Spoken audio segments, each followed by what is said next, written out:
Adrian's scent was still clinging to Lyra's perfume when she asked why I had rejected him. She sat on our couch with her arms folded and concern arranged across her face. My best friend would never throw away an opportunity like that. What is going on, Nissa?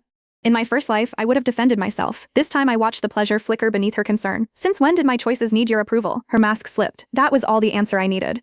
Adrian had been in my apartment, and Lyra was already far too comfortable with the man I had rejected. I could have confronted her. I opened my laptop instead. A little over $10,000 sat in my account. It was not enough to make me powerful, but it was enough to begin.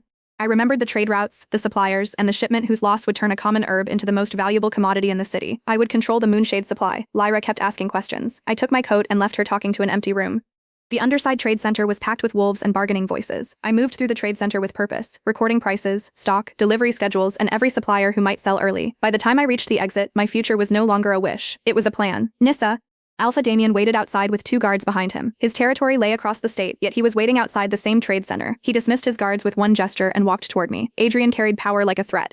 Damien wore it so easily that everyone else noticed without being ordered to. He came closer, but not close enough to crowd me. Still running away from me. I'm moving forward. His smile warmed. Then tell me about it over dinner. The invitation stopped me. Romance had no place in my new life, but the Viscount Alpha could give me reach, buying power, and doors that would otherwise take years to open. Worse, strategy was not the only reason his voice held my attention. You've changed, he said. Compliment or warning? Compliment.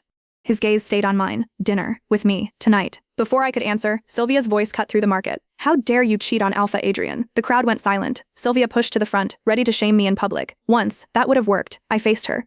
Since when did I belong to him? Everyone knows he chose you, and I rejected him. The words moved through the crowd like a shockwave. I stepped closer. If you accuse me again, make sure it's real. Her fury collapsed. She moved back. A slow clap broke the silence. Damien's eyes held open approval. Impressive. I don't have time for other people's illusions about my life, I said. I have work to do. He stopped just inside the space where I could feel his warmth. The distance remained mine to close. I like that, he said quietly. The world doesn't bend you. I let the silence stretch between us, charged but clear. Dinner is fine, I said at last, but I'm not saying yes because I need a relationship, and I'm not saying yes because you're an alpha. I was saying yes because I wanted to. 8 o'clock, I added. Call me with the address. His smirk returned. Good. I love that. I had taken 5 steps when he called after me. Wear something sexy, Damien said. It's a date. We'll see. I reached my car with 5 hours to prepare, and one question sharper than the attraction still following me. At 8, I would learn whether Damien's appearance at the trade center had anything to do with Moonshade.